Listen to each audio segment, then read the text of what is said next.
Assalamualaikum warahmatullahi wabarakatuh. Perkenalkan, nama saya Muhammad Zakil Labanov, mahasiswa semester 1, program studi Manajemen Teknik Studio Produksi Sekolah Tinggi Multimedia Yogyakarta. Kali ini saya akan mempresentasikan makalah UAS saya yang berjudul Pancasila sebagai Ideologi Terbuka. Makalah ini dibuat untuk memenuhi tugas ujian akhir semester saya yang dibimbing langsung oleh Dr. Junaidi SAG MHUM MKOM. Selanjutnya, mari kita masuk ke dalam apa sih itu pengertian dari ideologi terbuka. Secara umum, ideologi adalah sistem ide atau pendengar hidup yang membimbing tindakan manusia seperti yang sudah didefinisikan oleh Karl Marx. Ideologi terbuka ditandai oleh karakteristik fleksibel, inklusivitas, dinamika, dan dorongan dialog. Berbeda dengan dialog tertutup, yang kaku dan tidak mau berubah. Ideologi terbuka bisa berkembang sesuai konteks sosial, ekonomi, dan politik. Contoh ideologi terbuka dalam demokrasi liberal di Amerika Serikat yang terus berevolusi, atau sosialisme di Eropa Utara yang menyesuaikan dengan ekonomi pasar. Berbeda dengan ideologi tertutup, seperti fasisme atau sering gagal karena ketidakmampuan yang beradaptasi.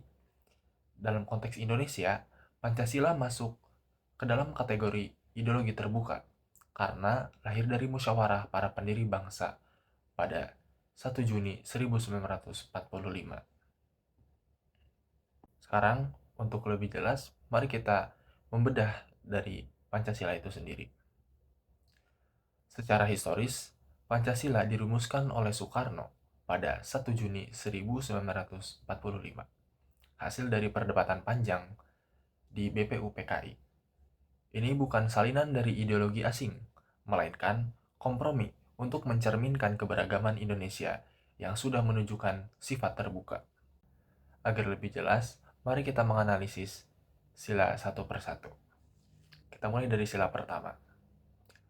Sila pertama yang berbunyi ketuhanan yang Maha Esa. Yang dimaksud dari sila pertama yaitu menghormati semua agama tanpa memaksa satupun dari agama tersebut, termasuk yang tidak beragama juga. Di era sekarang, ini bisa berkembang menjadi dialog lintas iman dan toleransi antar agama. Sila kedua, kemanusiaan yang adil dan beradab, yang artinya mendorong hak asasi manusia yang bisa diperluas, seperti hak perempuan, hak minoritas, atau dari hak pengungsian. Sila ini fleksibel karena bisa dijabarkan dalam undang-undang yang terus diperbarui. Kita masuk ke sila ketiga, yang berbunyi Persatuan Indonesia. Dapat diartikan menyatukan tanpa menghilangkan identitas daerah, seperti otonomi di Papua atau Aceh. Ini dialogis, karena bukan paksaan. Sekarang kita masuk ke sila yang keempat. Kerakyatan yang dipimpin oleh hikmah kebijaksanaan dalam permusyawaratan perwakilan. Ini adalah dasar demokrasi yang bisa berkembang dari musyawarah di desa atau di tempat terpencil hingga e-voting di era digital untuk nasional. Selanjutnya, sila yang kelima, yang berbunyi keadilan sosial bagi seluruh rakyat Indonesia. Ini bisa disesuaikan dengan program modern, seperti retribusi kekayaan atau bantuan sosial di masa pandemi kemarin.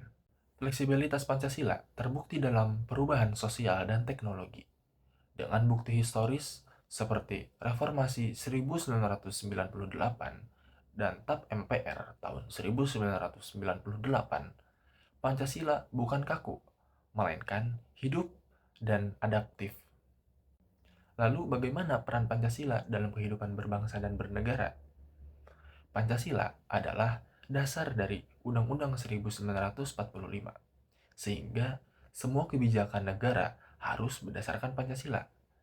Implementasinya terlihat dalam program seperti Undang-Undang Desa atau Daerah untuk sila kerakyatan, bisa juga BPJS untuk keadilan sosial. Namun, banyak sekali tantangan di era globalisasi ini, seperti radikalisme, korupsi yang merajalela, atau pengaruh dari asing. Solusinya adalah menanamkan pendidikan Pancasila dari sekolah-sekolah dasar, kampanye di media sosial, dan dialog antar generasi. Kesimpulan yang bisa kita ambil itu Pancasila adalah teknologi terbuka yang fleksibel dan relevan, dengan peran besar untuk persatuan Indonesia. Saran saya sebagai mahasiswa, kita harus bisa menerapkan nilai-nilai Pancasila dalam kehidupan sehari-hari. Baik, terima kasih atas perhatiannya. Saya ucapkan terima kasih untuk yang sudah mendengar dan memperhatikan. Apabila ada kekurangan, mohon dimaafkan. Wassalamualaikum warahmatullahi wabarakatuh.